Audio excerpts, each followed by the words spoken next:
Good afternoon, folks. This is Jay from Cold Nights, and today we are going to be going over the top 10 most expensive games in the Cold Nights Horde. Now, there's going to be some caveats for this list. These games are not special editions, they're not collector's editions, and they are not from any limited run companies or online only orders. These are all retail releases that were widely available at one point or another at stores like GameStop, Target, or Walmart. Let's get to it.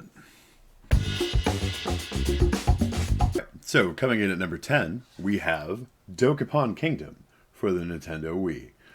This one is currently clocking in at an average of $135 on GameEye.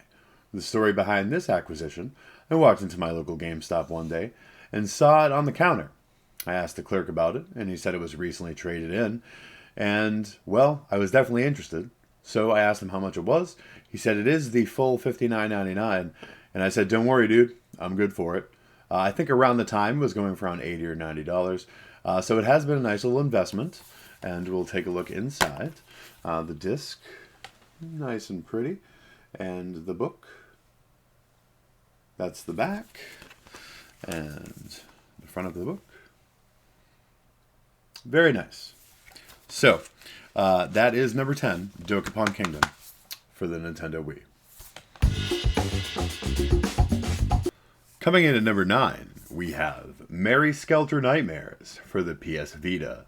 So, looking back, I can remember picking this game up. I want to say the retail on it was $49.99. I grabbed it right when it released. And anytime I see something from Idea Factory or Compile Heart, I usually will grab it because the games usually have a very low print run and they usually will attain some future value. So I did grab this one, and I was very glad it did because it is coming in at an average of $152 on GameEye. Number 8, we have the PlayStation Longbox version of Psychic Detective. So, this one is in decent shape. It's certainly not perfect. I do have some damage to the upper part of the long box, but the actual cardboard itself only has a few dings in it, so it's in pretty good shape. The story behind this is totally Savers, and you can actually still see what I paid for this game that is currently going for $159. As long as it has all the discs and the long box intact. Is it worth quite that much? Maybe not, with the slight damage to the case, but still a great pickup for $4.99. All right, and coming in at number 7, we have Tales of Destiny for PlayStation 1. Now, this is by no means in great condition. I do not have. It originally came with one of the jewel cases that's usually for the 2 CD games.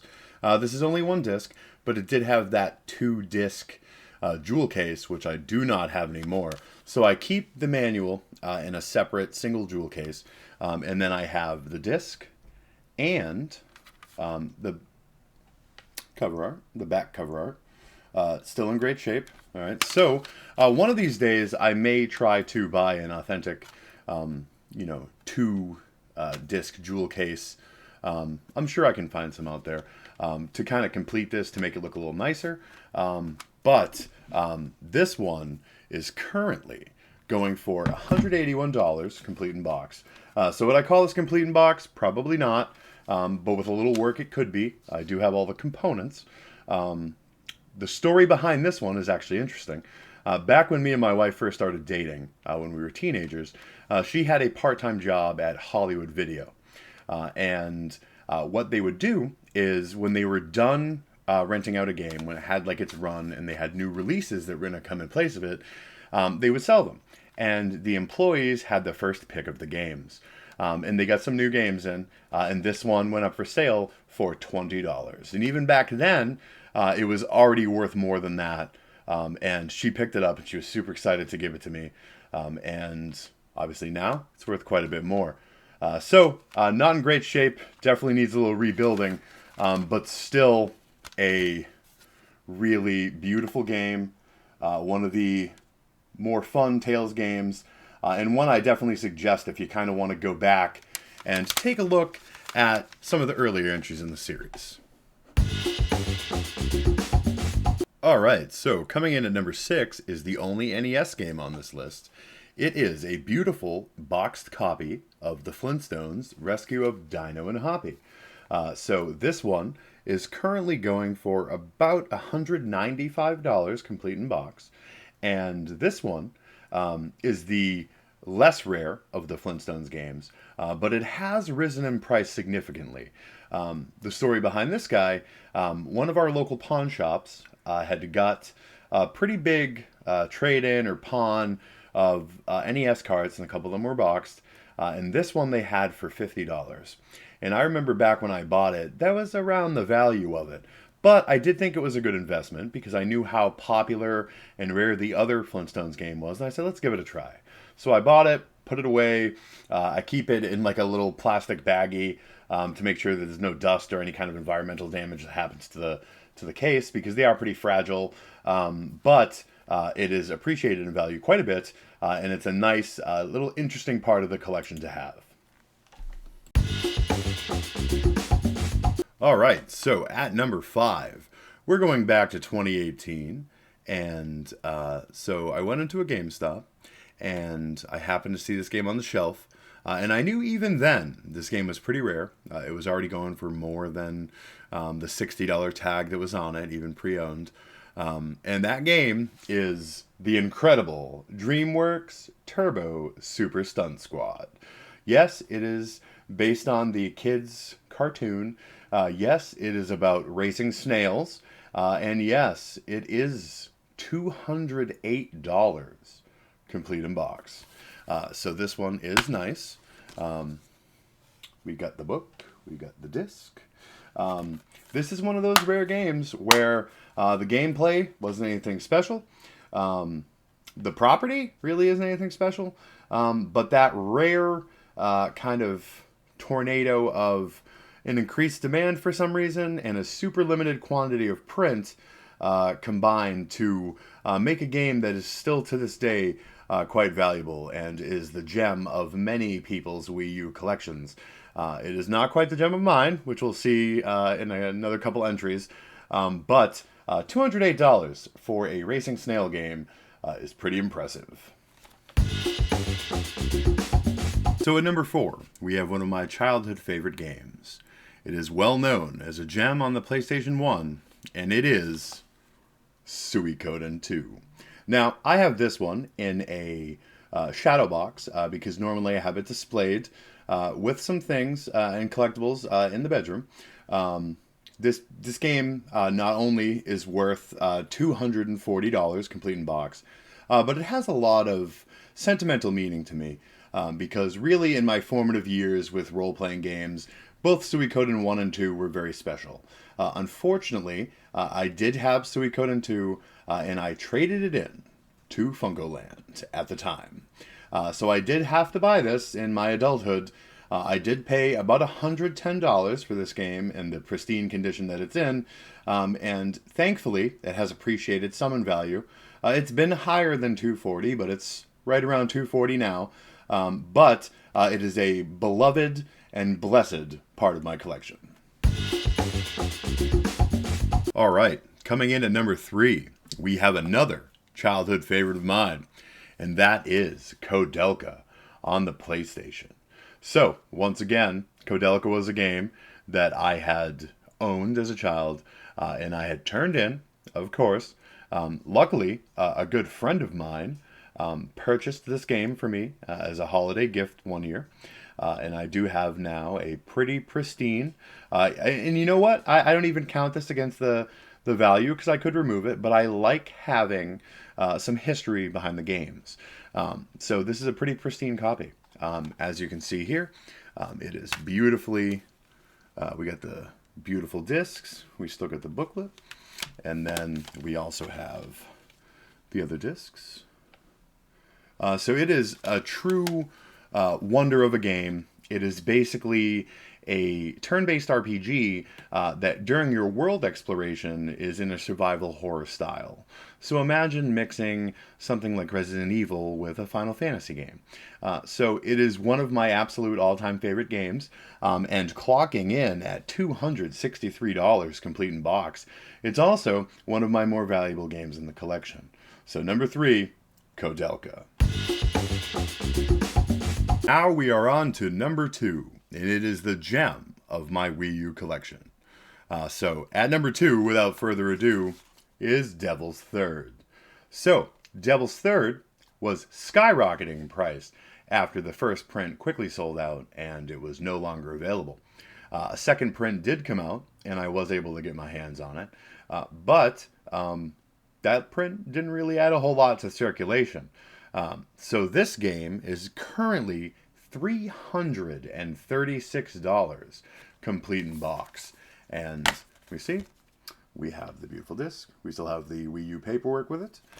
This one I did get at GameStop, and I did, at the time, have some friends shopping with me, and they could not believe that I would pay $60 for a pre-owned copy of a game that was rated like a 45 on Metacritic for the Wii U. And I said, guys, just wait and see. And sure enough, this game has tremendously appreciated in value, and is a game that many people would kill to have physically. I do plan to stream this at some point, because there is, sure, a lot of rough gameplay. The gunplay can be a little rough, the fighting mechanics, but there are some incredible boss encounters in this that you will not find anything like them in other games. I'm going to throw a couple pictures up on the video to show one of my favorite characters, Jane Doe. She is out of control, completely obscene character. She is very violent and like seedy, and just a great comical boss fight. There's at one point where she's like straddling his face to hold him down on the ground. Out of this world stuff, maybe not appropriate for everybody, but the game is hilarious. It's super violent, super rare, and it's clocking in at $336 complete in box. All right, the time has come. We are at the number 1 game in the Cold Knights video game collection hoard, and it is none other than Rule of Rose. So, this game is clocking in currently at $690 complete in box. And this one, of course, is in a shadow box because I do display it in the room. But years ago, when this game was already getting pretty valuable, I purchased this very nice condition copy for around $100. And it is one of the best investments I've ever made. I did play through most of the game on my PlayStation 2 before I kind of packed it up. The game story behind it is the game was actually banned in many countries because of the depiction of children engaging in violence and some behavior that some deemed to be sexual. It was not banned here, but there was a very limited print run through Atlas, and the prints that they did do did not sell well, and were actually in bargain bins at Walmarts and Kmart's for $5 and $10. That print run was extremely small. The games were sucked up and went into people's collections, and years later, this is a gem of almost any collection that isn't featuring like WATA graded items. So this one, I did actually finish watching, the playthrough of it on someone's stream. The ending is pretty crazy. The game is off the charts insane. The depictions in it, it's just wild. It's something along with the big 3 members, Kuon and Haunting Ground, that everyone should experience for the PlayStation 2. And this is the number 1 game in my collection, Rule of Rose.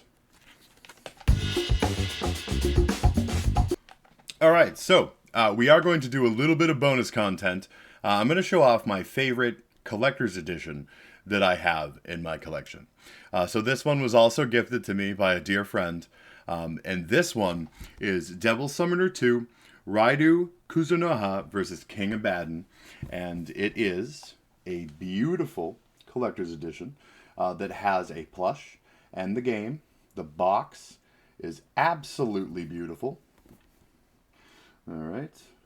And I do only list the game in my collection as complete in box, because though I have not actually opened it, the tape is broken on the top. So it may have been opened at some point. It appears the game is still sealed, and it does not look like the plush has been handled. So I do only list it as complete in box, but it is a beautiful piece. I just recently had unearthed it. I knew I had it, but I hadn't handled it in a while. So it was something I was really excited to kind of pull up from the collection. This piece is currently going for $180 complete in box. Like I said, if that tape was in good condition, it'd probably be more around the $300 or $400 range because it would be sealed. But it is a beautiful piece. It's a great piece of SMT memorabilia to have in any collection, and I think most people would be very excited to add this. So I do want to say, guys, thank you for watching. Please like, comment, and subscribe. And as always, stay creepy.